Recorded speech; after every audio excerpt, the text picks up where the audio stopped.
弟兄姐妹平安，看到大家很高兴。我们很感谢神，每个星期天都让我们能睁开眼睛醒来，然后有个心到教会来敬拜我们的神。对不起，我要盯一下时间，好，我超了时间。好，我们一起低头做个祷告。亲爱的天父，我们的主耶稣基督，谢谢你把我们从罪中拯救出来，主啊，又赐给我们丰盛的新生命。我们今天来到你的殿中来敬拜你，来纪念你的救恩，也来领受你的话语。我们还活在肉体当中，在不知不觉当中，有时会犯罪得罪你。我们在这里请求圣灵在我们心中监察我们，看看我们还有什么得罪你的地方没有，警醒我们，让我们都有悔改的心，引导我们走永生的道路。求主今天掌管我的口，让我所讲的道都是主你要提醒我们的，让我和在座的弟兄姐妹都一同受造就，一同蒙恩。也求你打开弟兄姐妹的心，让他们看到你话语中的奇妙，并得到你要赐给我们的力量。我们这样的祈求祷告是奉主耶稣基督的圣名，阿们。我们说今年我们教会的主题是更新与成长。那什么是更新？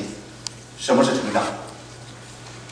我们说我们基督徒受洗悔改以后，我们经常还会犯罪。我们受洗更新，就像刚才歌里唱的，受洗信主受洗以后，我们的罪都被耶稣基督拿走，我们成了一个在神面前是一个义人，是一个清白的人，真是像雪一样白。但是我们在以后的生活当中还经常会犯罪，在不知不觉当中犯罪得罪神。我们每天都需要依靠主耶稣的宝血，因为我们犯罪以后，圣灵会在我们心中提醒我们。提醒我们的时候，我们就知道又一次来到主的面前认罪悔改，我们又一次更新。说这就是更新。因此我们每天都需要更新，我们每天都需要神的救恩，每天都需要主耶稣的宝血。那当我们每天都有更新的时候，我们就活出一个不一样的生命。我们今天和昨天不一样，我们今天活的比昨天就更加的圣洁，因为我们把昨天的有些罪已经扔掉了。所以从别人看来，从我们自己心里也知道，我们就会不断的成长，在灵力成长，这也是成圣的过程。所以说，我们说这个题目更新与成长是神赐给我们的主题，是很好的题目。我们今年都一起来更新与成长，这样对我们家庭，对我们教会都是有着帮助的。我们这个季度的主题是家庭的更新与成长。我们知道，神设立家庭是社会的最小的单位。我们看看圣经上对这个家庭是怎么说。我们看这个板上这个能打出来吗？好，谢谢。创世纪2章18节说，耶和华神说：“那人独居不好，我要为他造一个配偶，帮助他。”当神造了亚当以后，亚当就管理伊甸园，但是他自己呢很孤独，没有人跟他说话。他虽然经常可以跟神说话，但是呢，毕竟还是要需要一个和他同样的人，所以神就为他造了一个配偶，帮助他，又造了一个亚当。因此，人要离开父母，与妻子联合，二人成为一体。有了配偶以后，二人成为一体。这里需要大家注意一下，可能需要走一下下一个 slide。好，特别我让大家看这个黄色的，人要离开父母。离开父母不是遗弃父母，注意，离开父母呢是和父母暂时离开，不一块住。我生长在农村，我们这个村子呢很小。我小的时候，农村里的通讯很不方便，所以一个村子的事情呢，就是一个村子知道。那也有好处，一个村子发生什么事情，大家都知道，谁家结婚，谁家生了孩子，谁家来了客人，都很清楚。我们最羡慕的就是好像是4代同堂的人，4代同堂的大家庭。这个大家庭还要很好。哎呀，这个有老人啊，有祖爷爷辈的，有爷爷辈的，有父亲辈的，还有小子辈的啊。这个家庭似乎在一边外人看来是很好，但是呢，你会仔细去看的话，这个家庭里边有时经常会充满矛盾，这是不可避免的。从圣经上我们看到，神让我们离开父母是应该的，所以在那村里边，有的人呢，他的孩子一结婚，他就让他分家分出去，那这是最明智的选择。分出去以后，那家庭呢就有单独的单位，他们可以自己过，这样呢，这个孩子他的一家和父母这一家可能关系会更好。所以圣经告诉我们，人要离开父母，与妻子联合，2人成为一体。我们说每个家庭的脾气，每个人的脾气性格不同，每个家庭的特点也不同。每个家庭有它的强的地方，有它优点的地方，也有它缺点的地方。这是神允许的。神允许我们每个家庭存在，我们每个家庭的特点，就是让我们每个家庭可以分别开来。但是在教会里边，当我们所有的家庭组合在一起的时候，我们的功用就不一样了。在团契里边，我最喜欢那个 potluck， 是吧？每个家庭呢都把最好的饭菜拿来，让大家来享用。而且呢，在我们团契里边，我们教会有很多团契，在团契里边呢，每个家庭呢都发挥着每个家庭的作用，而且都是互补。每个家庭的特别优点的地方都能发挥出来，这样我们就可以有力的传福音。这对我们教会是很有益的。不知大家看到这点没有？如果没有家庭，那这些团契那里边力量有时就没那么有力量传福音。好，那我们说我们的家庭也需要更新与成长。每个家庭不一样，有的家庭里边，有的一个人信主啊，有的呢是全家都信主了，但是各个层次不一样，所以更新与成长的程度呢也不同。但是有一条，如果这个家里有一个人在追求更新与成长，那么这个家庭就被带领，这个家庭也在走向更新与成长。大家同意我的观点吗？谢谢。那我们看看我们到底怎样来更新与成长。我们说圣经中经常把人比作树，比如说诗篇第1篇就说他要像一棵树，还记得吗？唯喜爱耶和华的律法，昼夜思想，这人便为有福。他就像一棵树种在溪水旁，定时结果子，叶子也不枯干。多么好的诗篇！他要像一棵树，把人比作一棵树。诗篇92篇也说，义人要发旺如棕树。棕树，我们会看到很多棕树，在我们有的很漂亮的市区，在那街道上种了很多的棕树长起来非常漂亮，长得也非常高大。你义人呢，都像棕树那么漂亮。我们大家都是义人，是不是啊？承认吗？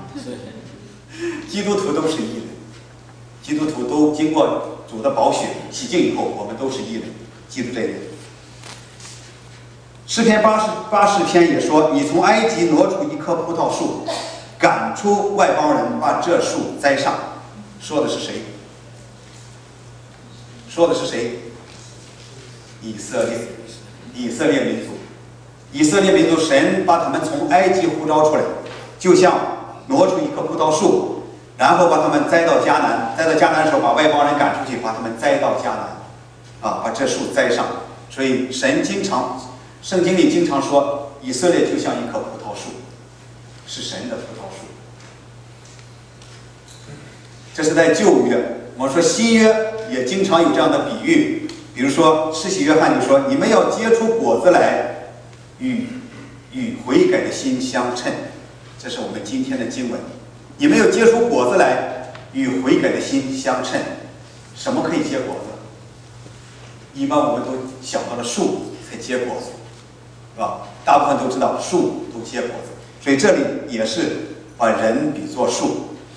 主耶稣呢就更有一句话更厉害。主耶稣怎么说呢？他说：“这样好树就结好果子，坏树就结坏果子。”读过这句话吗？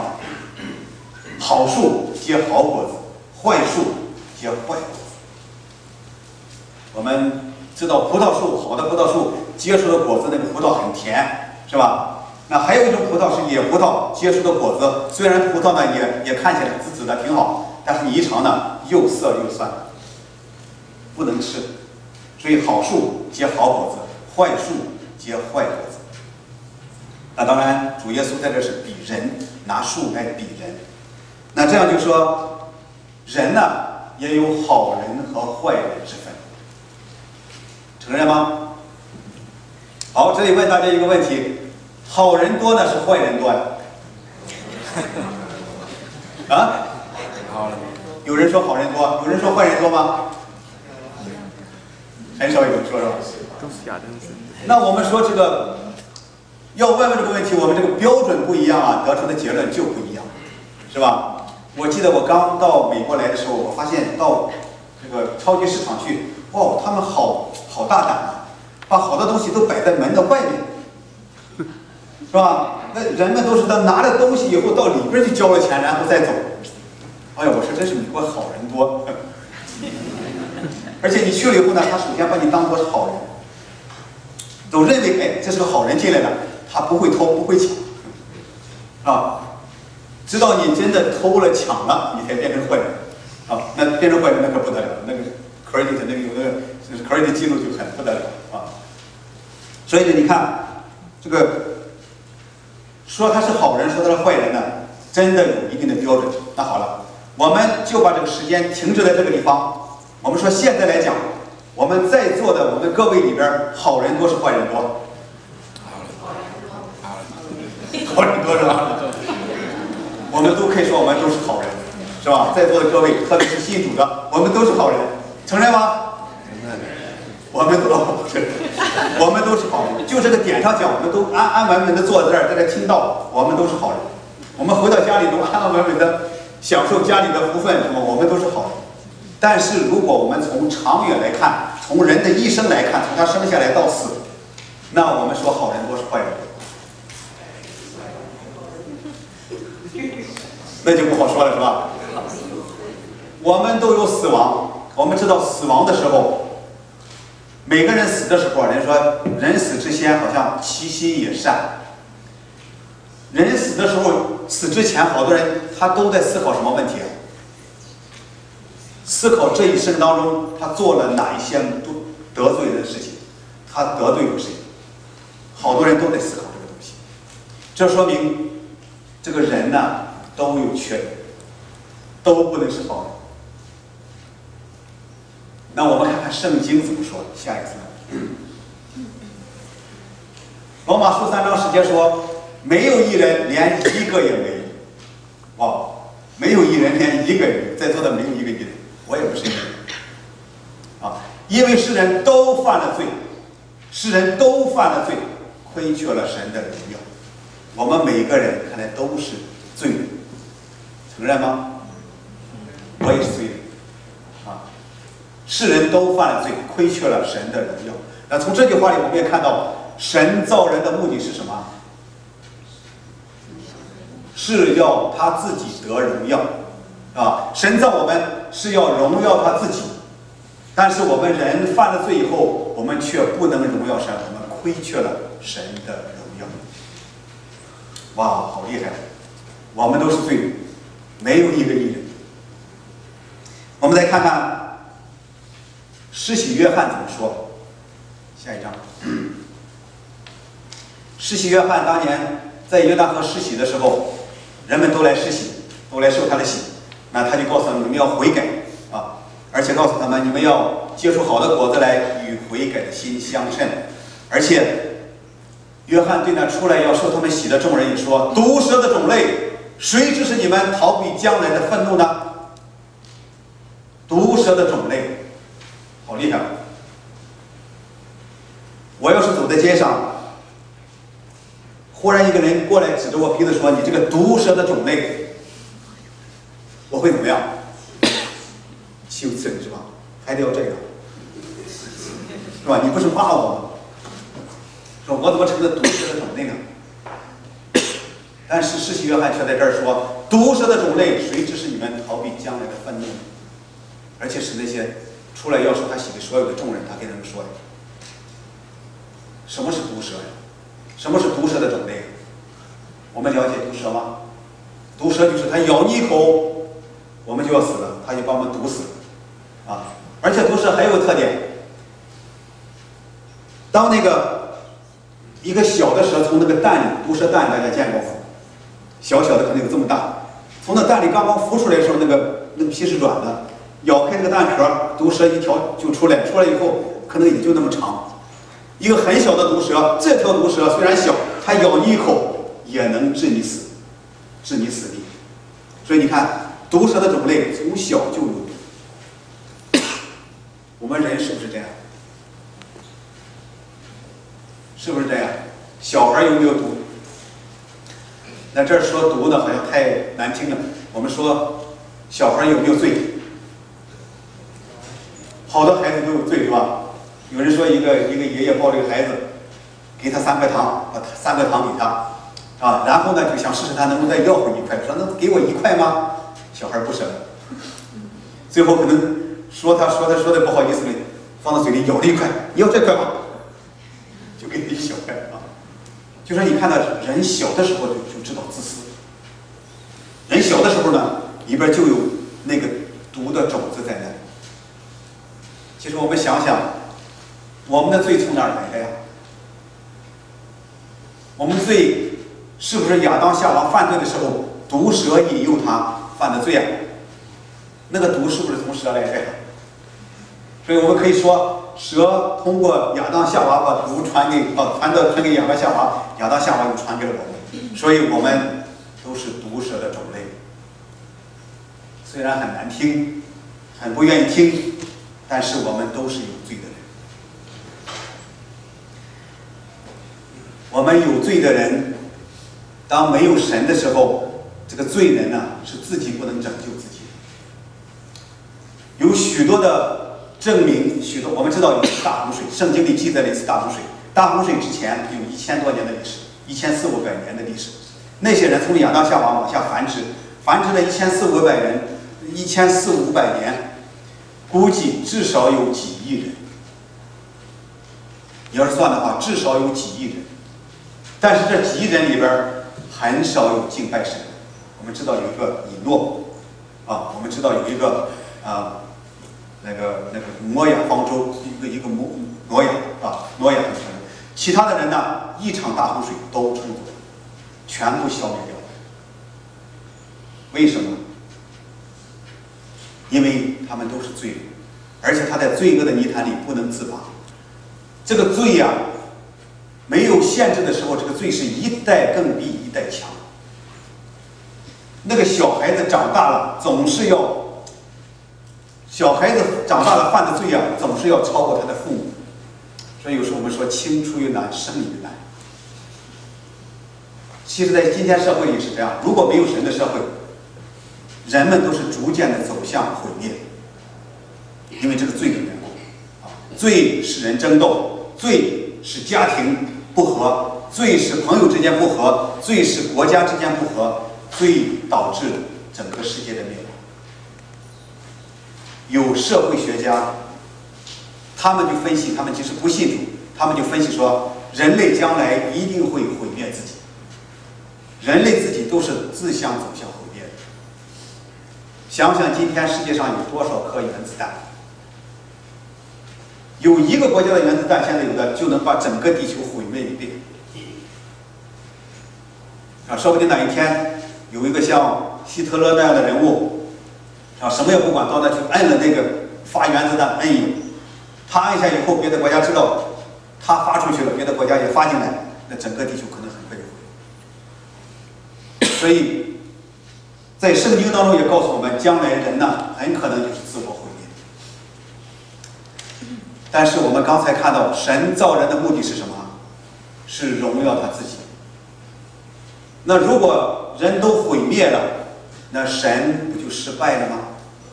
神不就没有能力了吗？神不就不能连他荣耀自己的能力都没有了吗？其实不是这样，我们的神是万能的神，有能力的神。在创世以先，他就知道人会犯罪，在创世以先到我们心中永远的不离开。我讲到那儿时候，我就想，我很喜欢引这段经文。我要求父，父就另外赐给你们一位保惠师，叫他们永远与你们同在。所以，特别刚信主、刚受洗的弟兄姐妹，如果你们没有把握的话，有这段经文，你就知道，圣灵一旦进入我们心中，他是永远与我们同在，他永远不离开。即使你犯罪，即使你犯罪得罪他，他仍然不离开，他只是回过头去，可能不看你。好，我们看下一张。那我们基督徒现在的身上就有两种力量在争斗。加拉太书是保罗写给教会的书信，是写给基督徒的书信。也就是说，保罗明确的知道基督徒身上有这么两种力量，哪两种力量？一个顺着情欲撒种的，必从情欲受败坏。再往下走一下，情欲，看到没有？顺着情欲撒种的，必从情欲受败坏。这说明我们身上，我们基督徒身上有一种力量叫情欲。那情欲，我们如果顺着情欲去走的话，让情欲像火车头一样带着我们走的话，会结出什么果子呢？下一章，加拉太书5章19节说：“情欲的事都是显而易见的，就如奸淫、污秽、邪荡、拜偶像、邪术、仇恨、争竞、记恨、恼怒、结党、纷争、异端。”我们看拜偶像，我们可能奸淫、污秽、邪荡，我们都不愿意去做了，也不会去做了。但是拜偶像，我们做不做呢？我们现在生活当中，好像最容易引诱我们的一个偶像，潜在的偶像，很隐藏的偶像，就是钱财。我们生活当中是不是依靠钱财？当我们工资减少了，当我们房子保不住了，当我们可能生活上看起来没有保障的时候，我们是不是想到了要去挣钱财？当我们钱财很多的时候，房子很大，钱财很多的时候，我们是不是想到我们有这些钱，我们就可以依靠它过一生的生活了？有没有这样的想法？如果你这样的想法，你把这个钱财看得比神还大的话，你就是拜偶像。还有邪术、仇恨、争竞。仇恨，我们心里也经常会看到一个人不合适，特别他得罪我们的时候，有时候我们的仇恨就起来了。特别是有弟兄姐妹受过伤害的，那他的心里呢对那个人的仇恨就很厉害。那这个仇恨，实际上伤害最大的是自己。我们看顺着情欲的事，下一章，还有嫉妒、凶杀、醉酒、荒宴等等，是吧？那嫉妒更是我们好像是每天都很容易犯的。其实基督徒有时也这样，我自己也这样。我自己有时不知不觉看到别人比我强了，比我好了，我心里不知不觉就产生他凭什么比我强？我应该比他强。这嫉妒就让它出来。如果没有好好的把这个嫉妒赶紧消除的话，这个嫉妒就会生出果子。生出什么果子？你看，我从前告诉你们，现在又告诉你们，行这样事的人，必不能承受神的国，必不能承受神的国。我们基督徒信主以后，我们说拿到了上天的通行证。我们一定会上天上去吗？一定会去天堂吗？我说还得考虑考虑。你看这儿说的啊，如果你顺从情欲，你行出这些恶的果子来，你必不能承受神的国。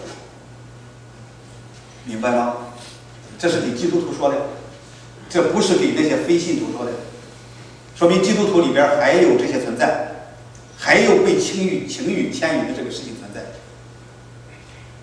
我们要小心啊！当然，我们现在有我们的特权，就是我们真的有这样事情发生，坏的果子结出来以后，我们有个特权，就是我们有耶稣基督，有圣灵在我们心里。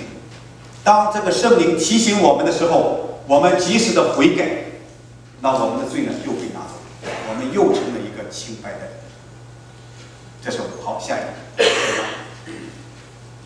好 B， 好，下一个。我们看顺着情欲撒种的，那从情欲受败坏。也就是说，你顺着情欲撒种呢，你会上下走；顺着圣灵撒种的呢，必从圣灵收永生。那就说，如果我们的生命被圣灵牵引，像火车头一样被圣灵牵引着走，我们就能结出圣灵的果子，我们就得到永生。下一章，圣灵说结的果子是什么？我们应该都很熟悉啊。有人会背吗？我真希望大家能背下来，因为这个很重要啊。我说，圣灵所结的果子就是仁爱、喜乐、和平、忍耐、恩慈、良善，还有什么？信实、温柔、节制。两人一信，我好记，我觉得它两人一信。这些果子都是通向永生的果子，这是一个果子的不同的方面。当我们的生活被圣灵引导，我们往前走的时候，我们就能接触这些果子，我们就有永生。你看，这样的事没有律法禁止，律法都不禁止，律法是鼓励我们这样做。弟兄姐妹，两个力量在我们身体里面，一个是情欲，一个是圣灵。记住，我们顺从哪个道路，我们就走不同的道路。顺从情欲的往下走，那里将是混乱和嘈杂，很混乱和很 noisy 啊。那如果我们顺着圣灵走，那就是平安和喜乐。看到了吗？好，那我们说这是两条路，有两个力量引导我们的两条路，有没有第三条路？没有第三条路。那有的弟兄姐妹可能说了，那些坏的果子呀，我不想结，肯定我信主以后不想结坏的果子啊。这好的果子呢，我也结不出来，我停在那儿好不好？我不结果子行不行？好，我们看圣经怎么说，下一章。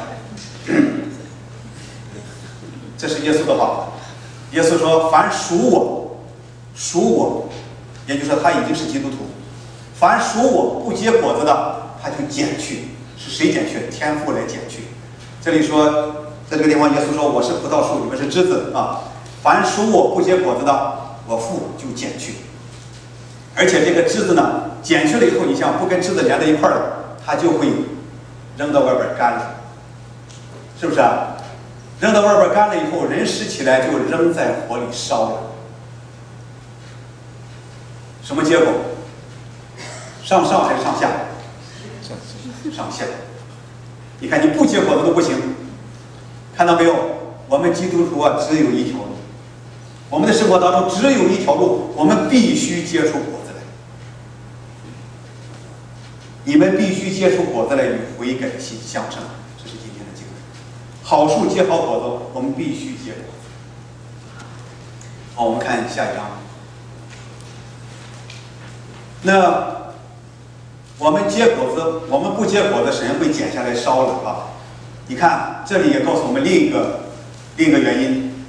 彼得前书1章17节说：“你们既称那不偏待人，按个人行为审判人的主为父，就当存敬畏的心，度你们在世寄居的日子。”我想让大家看这个，按个人行为审判人的主。我们的主审判人是凭什么？是凭行为。启示录说，案卷展开了，到大审判的那一天，案卷展开了，啊，另一个案卷也展开了，有2个案卷。第一个案卷呢，应该是生命册，我们这些信主结好果子的人都记在上面。另一个案卷呢，是那些罪人的罪行册。你说的罪行，行出来的罪行都记录在上面。所以审判的时候也是按照人的行为来审判，所以我们必须结出好的果子来。好树结好果子，你没有结出果子来，与悔改的心相称。那好，那我们怎么来结果子？怎么来结果子？好，下一张。圣经啊，真是提供给我们全备的原则、全备的法则。我们生活，我们说今天生活的这个现代世界，有电脑，有通讯录，有那个通讯，有网络，圣经里根本没有这些东西。但是圣经呢，告诉我们原则，行事的原则。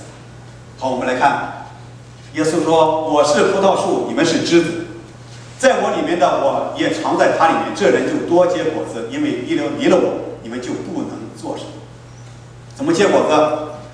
下一张，走一下看一下。好，就在我里面，就在耶稣基督里面，我们要常住在耶稣基督里面。这个好像还很抽象的。下一张，好。老约翰呢，告诉我们更具体一点，说神就是爱，住在爱里面的，就是住在神里面。我们刚才问怎么住在神里面，我们要住在爱里面。再下一张，那爱是什么？这是神的爱。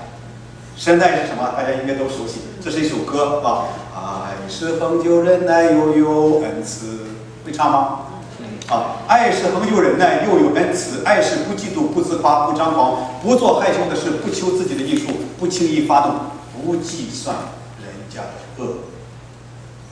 我们是不是经常计算人家的恶？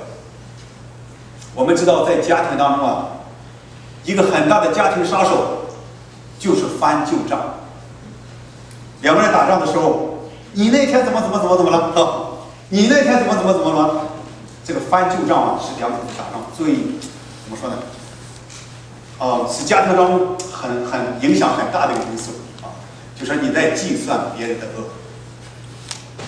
那我们基督徒应该怎么办？不计算别人的恶呢？怎么活呀？